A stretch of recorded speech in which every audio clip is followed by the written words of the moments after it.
Okay, this is part 34 of Nos4a2. Interlude, The Spirit of Ecstasy, 2000 to 2012. Gun Barrel, Colorado. The first time Vic McQueen took a long-distance call from Christmasland, she was an unwed mother living with her boyfriend in a double-wide, and it was snowing in Colorado. She had lived in New England her whole life, and she thought she knew about snow, but it was different in the Rockies. The storms were different. She thought of the blizzards in the Rockies as blue weather. The snow came down fast and hard and steady, and there was something blue about the light. So it was as if she were trapped in a secret world under a glacier, a winter place where it was eternally Christmas Eve. Vic would walk outside in her moccasins and one of Lou's enormous t-shirts, which she could wear like nightgowns, to stand in the blue dimness and listen to the snow fall. It hissed in the branches of the pines like static, like white noise. She would stand there breathing in the sweet smell of wood smoke and pines, trying to figure out how in the hell she had wound up with sore tits and no job 2,000 miles from home. The best she could work out, she was there on a mission of vengeance. She had returned to Colorado after graduating from Haverhill High to attend art school. She wanted to go to art school because her mother was dead set against it and her father refused to pay for it. Other choices her mother couldn't bear and her father didn't want to know about.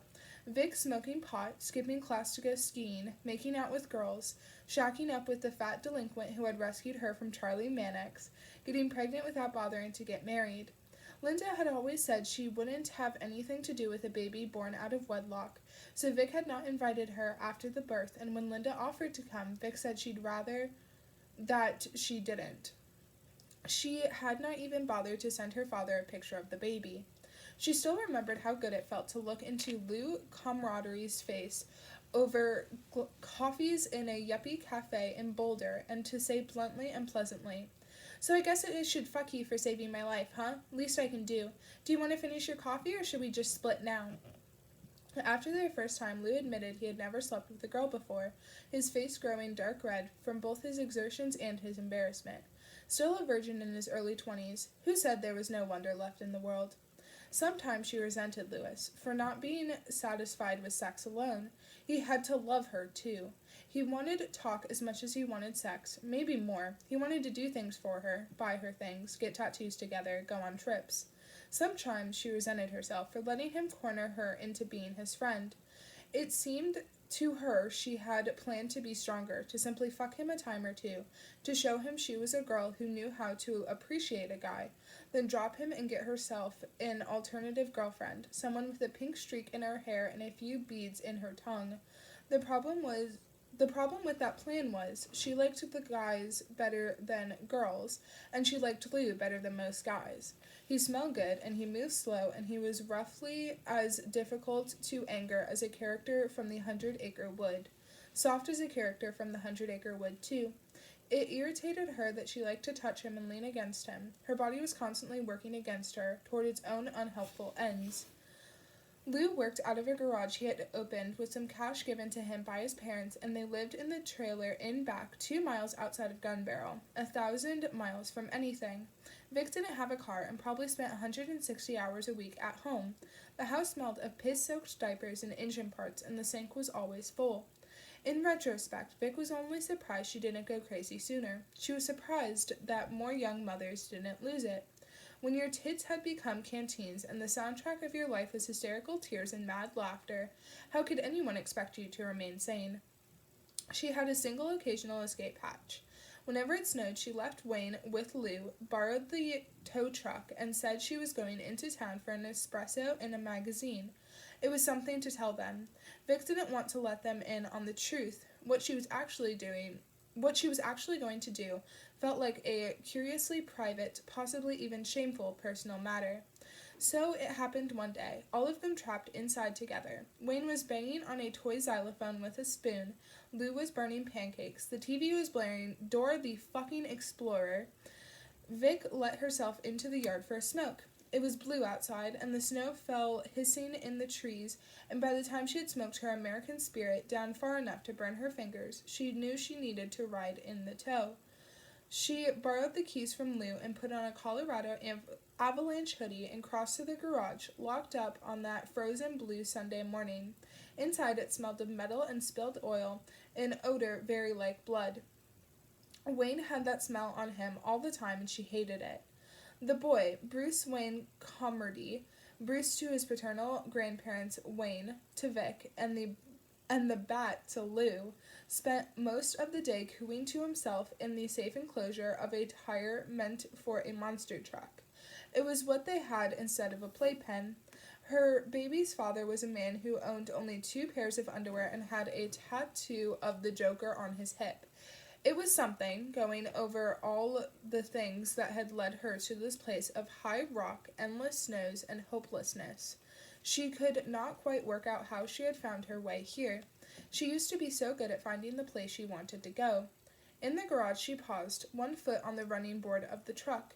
Lou had picked up a job, painting a motorcycle for a pal. He had just finished putting a coat of dull black primer on the gas tank.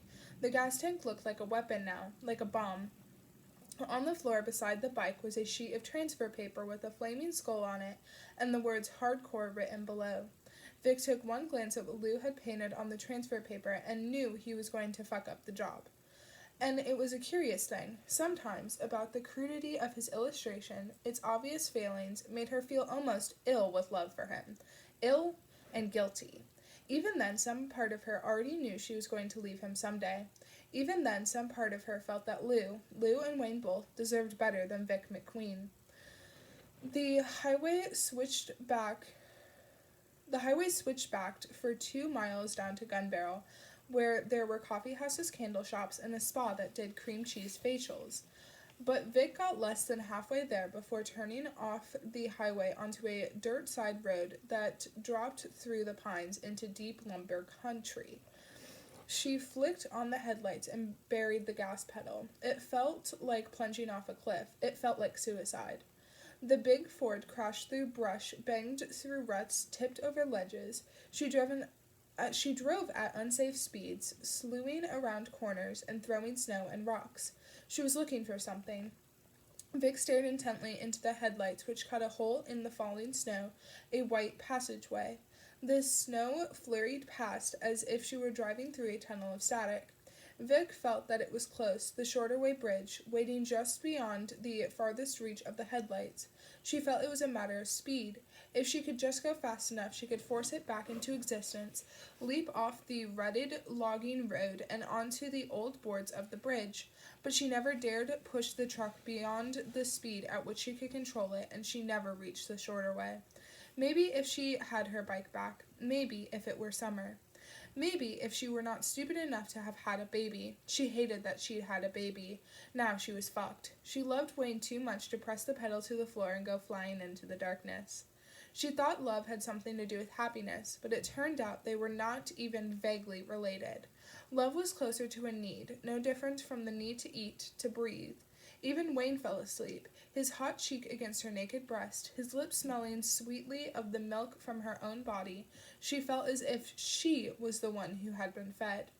Maybe she could not bring forth the bridge because there was nothing left to find. Maybe she had found everything the world had to offer her, a notion very like despair.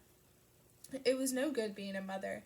She wanted to start a website, a public awareness campaign, a newsletter, to get the word out that if you were a woman and you had a child, you lost everything. You would be held hostage by love. A terrorist would only be satisfied when you surrendered your entire future. The lumber road dead end at a gravel pit, which was where she turned back. As was often the case, she drove back toward the highway with a headache. No, not a headache. It wasn't a pain in her head. It was a pain in her left eye, a slow, soft throb. She drove back to the garage singing along to Kurt Cobain. Kurt Cobain understood what it tasted like to lose your magic bridge, the transport to the things you needed. It tasted like a gun barrel, like Gun Barrel, Colorado, perhaps. She parked in the garage and sat behind the wheel in the cold, watching her breath smoke. She might have sat there forever if the phone hadn't rung. It was on the wall right outside the door to the office Lou never used. It was old enough to have a rotary dial, like the phone in Charlie Mannix's sleigh house. Its ring was harsh and brassy. Vic frowned. The phone was on a separate line from the one in the house. It was comically referred to as the business line. No one ever called them on it. She dropped from the front seat a good 4 feet to the concrete floor. She caught the phone on the third ring. Commodities car karma, she said. The phone was painfully cold. Her palm clutching the receiver, she made a pale frost halo on the plastic. There was a hiss, as if the call were coming from a great distance. In the background, Vic heard carolers, the sound of sweet children's voices. It was a little early for that, mid-November. A boy said, hello, can I help you? Yes, said the boy. I'm Brad McCauley. I'm calling from Christmasland. She recognized the boy's voice at first, but she couldn't place it. Brad, she said, can I help you? Where did you say you're calling from? From Christmasland, silly. You know who I am. I was in the car, he said, at Mr. Mannix's house. You remember. We had fun. Her chest was icy. It was hard to breathe. Oh, fuck you, kid, she said. Fuck you and your sick motherfucking joke. The reason I'm calling, he said, we're all getting hungry. There hasn't been anything to eat forever, and what's the point of having all these teeth if you can't use them on something? Call back and I'll put the cops on you, you deranged fuck, she said, and banged the phone down in the cradle. Vic put a hand over her mouth and made a sound somewhere between a sob and a cry of rage. She bent double and shook in the freezing garage. When she had restored herself, she straightened, lifted the phone, and calmly called the operator. Can you give me the number that just rang this line? Vic asked. We were cut off. I want to be reconnected. The line you're on? Yes, I was cut off just a moment ago. I'm sorry, I have a phone call from Friday afternoon for an 800 number. Do you want me to connect you? A call just came in a moment ago. I want to know who it was. There was a silence before the operator replied, a carousa in which Vic could make out the sounds of other operator voices speaking in the background. I'm sorry, I don't have any calls to this line since Friday. Thank you, Vic said, and hung up. She was sitting on the floor beneath the phone with her arms wrapped around her when Lou found her. You've been, sitting out here for a while, he said. Do you want me to bring you a blanket or a dead tanton or something? What's a tanton? Something like a camel, or maybe a big goat. I don't think it matters. What's Wayne doing? He snoozed off. He's cool. What are you doing out here? He looked around the dimness as if he thought there was a chance she might not be alone. She needed to tell him something, make up some explanation for why she was sitting on the floor in a cold, dark garage, so she nodded at the motorcycle he had primed. Thinking about the bike you're working on? He considered her through narrowed eyes. She could tell he didn't believe her. But then he looked at the motorcycle and the transfer paper on the floor beside it and said, I'm worried I'm going to fuck it up. You think it'll come out okay? No, I don't. Sorry. He shot her a startled look. For real? She smiled weakly and nodded. He heaved a great sigh. Can you tell me what I did wrong? Hardcore is one word, not two, and your E looks like the number 8. But also, you have to write in reverse. When you stick the transfer paper on and make the copy, hardcore is going to be backward. Oh shit. Dude, I'm such an idiot. Lou cast her another hopeful glance. At least you liked my skull, right? Honestly? Lou stared at his feet. Christ, I was hoping Tony B would throw me $50 or something for doing a good paint job. If you didn't stop me, I'd probably have to pay him $50 for ruining his bike. Why am I not good at anything? You're a good dad. It ain't rocket science. No, Vic thought. It was harder. Do you want me to fix it? She asked. You ever painted a bike before? No. He nodded. Well, okay, if you fuck it up, we'll just say I did it. No one will be surprised. But if you kick its ass, we should tell people who really painted it. Might pull in some more jobs. He gave her another long look, sizing her up. You sure you're all right? You aren't out here pondering dark female thoughts, are you? No. You ever think, you shouldn't have quit on therapy? You've been through some shit, dude. Maybe you ought to talk about it. About him. I just did, she thought. I had a nice little chat with the last kid Charlie Manson kidnapped. He's some kind of cold vampire now, and he's in Christmasland, and he wants something to eat. I think the talking is done, she said, and took Lou's hand when he offered it. Maybe I'll just paint instead.